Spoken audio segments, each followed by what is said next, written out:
ইতিহাসের পাতা ওল্টালে এমন কিছু জায়গার সন্ধান পাওয়া যায় যেখানে আজও অতীত ফিস ফিস করে কথা বলে। নমস্কার বন্ধুগণ, আজ আমি আপনাদের নিয়ে এসেছি পশ্চিম মেদিনীপুরের কেশিয়াড়ির গগনেশ্বর গ্রামে।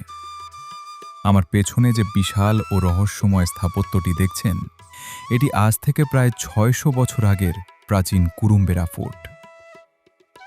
১৪৫০ খ্রিস্টাব্দে ওড়িশার গজপতি রাজা কপিলেন্দ্র দেবের আমলে তৈরি লাল ল্যাটেরাইট পাথরের এই দুর্গ শুধু প্রাচীনত্বেই অনন্য নয়, এর গায়ে জড়িয়ে আছে হিন্দু ও মুসলিম স্থাপত্য শৈলীর এক অদ্ভুত এবং অসাধারণ মেলবন্ধন।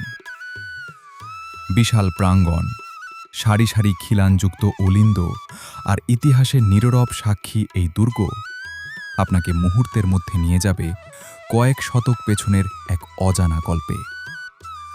চলুন আজ আমরা একসাথে ঘুরে দেখব ইতিহাস ও আধ্যাত্মিকতার এই মেলবন্ধন, কুরুম্বেরা ফোর্ট। আজ আপনাদের নিয়ে এসেছি পশ্চিম মেদিনীপুরের বেলদা ও কেশিয়াড়ির কাছে অবস্থিত এক রহস্যময় ঐতিহাসিক স্থানে, কুরুম্বেরা ফোর্ট। আজ থেকে প্রায় ৬০০ বছর আগে লাল ল্যাটেরাইট পাথরে তৈরি এই বিশাল দুর্গটি শুধু তার প্রাচীনত্বের জন্যই নয়, বরং একই প্রাঙ্গণে হিন্দু ও মুসলিম সংস্কৃতির অদ্ভুত মেলবন্ধনের জন্য বিখ্যাত। চলুন আজকের এই সুন্দর আবহাওয়ায় একসাথে ঘুরে দেখি ইতিহাসের এই এক অপূর্ব দলিল। আমরা বেলদা থেকে কেশিয়াড়ির উদ্দেশ্যে জাতীয় সড়ক ধরে এগিয়ে চলছি। চওড়া ও মসৃণ হাইওয়ে ধরে যাওয়ার পর যখন আমরা গগনেশ্বর গ্রামের দিকে বাঁক নিলাম, গ্রামীণ রাস্তার দৃশ্য যেন পুরো বদলে গেল। দুপাশে ঘন সবুজ ধানক্ষেত, মাটির ঘর আর মেঠো পথের আঁকাবাঁকা সৌন্দর্য। আর আজকের আবহাওয়াটাও একেবারে চমৎকার। কখনো মাথার ওপর পেঁজা তুলোর মতো মেঘের ঘনঘটা, আর পরক্ষণেই মেঘের ফাঁক গলে সোনা ঝরা রোদ এসে পড়ছে সবুজ গাছের পাতায়। মেঘ ও রোদের এই লুকোচুরি খেলা পুরো জার্নিটাকে আরও রোমাঞ্চকর করে তুলেছে। অবশেষে আমরা চলে এলাম কেশিয়াড়ির গগনেশ্বর গ্রামে। চারপাশটা ভীষণ শান্ত ও কোলাহলমুক্ত। দুর্গের ঠিক বাইরে চোখে পড়বে প্রাচীন গাছের ছায়া আর গ্রামীণ জীবনের ধীর স্থির ছন্দ। আর এই দেখুন ফোর্টের মূল প্রবেশদ্বার। লালচে বাদামি রঙের ল্যাটেরাইট বা কাঁকুড়ে পাথর দিয়ে তৈরি এই বিশাল আকার প্রাচীর। কোনো আধুনিক সিমেন্ট বা মশলা ছাড়াই পাথর কেটে, খাঁজ কেটে কেটে একটির ওপর আরেকটি বসিয়ে পুরো দুর্গটি তৈরি করা হয়েছে। দূর থেকে দেখলে মনে হয় যেন এটি সময়ের এক দুর্ভেদ্য প্রহারী। দুর্গের ভেতরের প্রাঙ্গণে পা রাখতেই এক অদ্ভুত নিস্তব্ধতা আমাদের ঘিরে ধরল। চারপাশ জুড়ে রয়েছে সারিবদ্ধ অসংখ্য খিলান বা স্তম্ভ বিশিষ্ট চত্বর, ওপরের ছাদ ছড়ানো এবং মাঝখানে বিস্তৃত খোলা প্রাঙ্গণ।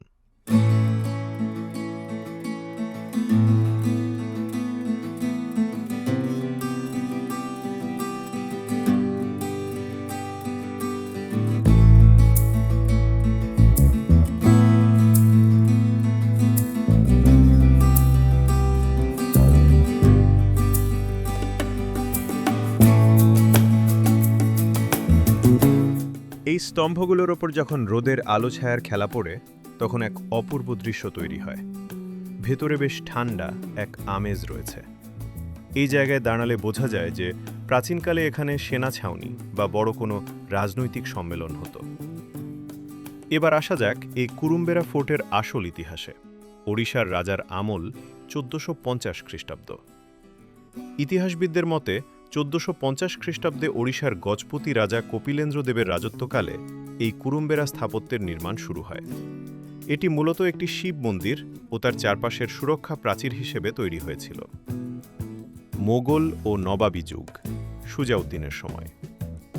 পরবর্তীকালে ১৭০৭ থেকে ১৭২৭ খ্রিস্টাব্দের মধ্যে বাংলার নবাব সুজাউদ্দিনের আমলে মোগল সেনাপতি মোহাম্মদ তাগিস খাঁ এখানে আসেন। তিনি এই প্রাঙ্গণের ভেতরেই একটি ৩ গম্বুজ বিশিষ্ট মসজিদ এবং বিশাল চাতাল নির্মাণ করেন। সংস্কৃতির মেলবন্ধন। কুরুম্বেরা দুর্গের বিশেষত্ব এটাই, একই প্রাচীরের ভেতরে ওড়িয়া শিব মন্দির স্থাপত্যের নিদর্শন এবং মোগল স্থাপত্যশৈলীর মসজিদ পাশাপাশি সহাবস্থান করছে। নামকরণ ও রক্ষণাবেক্ষণ। স্থানীয় লোককথা অনুযায়ী কুরুম বা কচ্ছপের পিঠের মতো উঁচু স্থান হওয়ায় এর নাম হয় কুরুম্বেরা। বর্তমানে এটি ভারতীয় পুরাতত্ত্ব সর্বেক্ষণ আর্কিওলজিক্যাল সার্ভে অফ ইন্ডিয়া এর অধীনে একটি সুরক্ষিত ঐতিহাসিক স্মারক।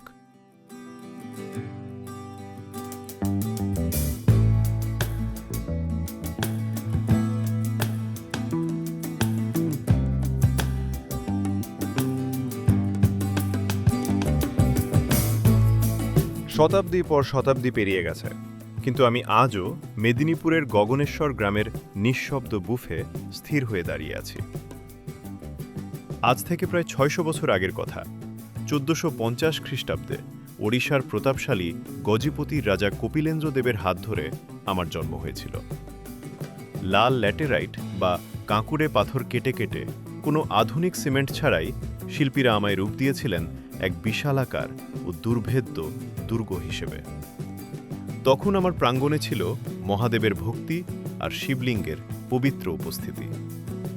কিন্তু সময় থেমে থাকে না, বদলে যায় বিজয়ের পতাকা। সময় গড়াচ্ছিল তার আপন নিয়মে। প্রায় ২৫০ বছর পর মোগল ও নবাবী শাসনকালে যখন নবাব সুজাউদ্দিনের সেনাপতি তাগিস খাঁ আমার বুকে পা রাখলেন, তখন আমার রূপ আরও একটি নতুন বাঁক নিল। একই প্রাচীরের ভেতরের প্রাঙ্গণে মাথা তুলে দাঁড়াল ৩ গম্বুজ বিশিষ্ট চমৎকার এক মসজিদ। অনেকেই আমায় জিজ্ঞেস করে, আমার পরিচয় আসলে কি? আমি কি কোনো হিন্দু শিব মন্দির, নাকি কোনো মুসলিম দুর্গ ও মসজিদ? আমি হেসে উত্তর দিই, আমি শুধু পাথর নই, আমি বাংলা ও ওড়িশার সংস্কৃতির এক অমলিন মেলবন্ধন। আমি প্রমাণ করেছি, ভক্তি ও প্রার্থনা স্থানভেদে আলাদা হলেও এই একই আকাশের নিচে, একই প্রাচীরের ছায়ায় তারা পরম শান্তিতে সহাবস্থান করতে পারে। কত রাজার উত্থান পতন দেখেছি আমি, কত বীর সৈন্যের পদধ্বনি শিউরে তুলেছে আমার সারিবদ্ধ এই খিলানগুলোকে। আবার কখনো মোগল ও মারাঠা বর্গীদের রক্তক্ষয়ী লড়াইয়ের সাক্ষী থেকেছি। আজ সেই রাজারা নেই, নেই সেনাপতির গর্জন বা সৈন্যদের তলোয়ারের ঝঙ্কার। আজ কেবল রয়ে গেছে এই ধূসর নিস্তব্ধতা আর আমার বুকে জমে থাকা একরাশ দীর্ঘশ্বাস। আজকাল যখন দূর দূরান্ত থেকে পথিকেরা আসে আমার এই রক্তিম পাথরের গায়ে হাত রেখে ইতিহাসের খোঁজ করে, তখন আমার খুব আনন্দ হয়। রোদের আলো ছায়া যখন আমার ভাঙা খিলানগুলোতে এসে পড়ে, আমি মনে মনে তাদের বলি, এসো, বসো আমার চত্বরে।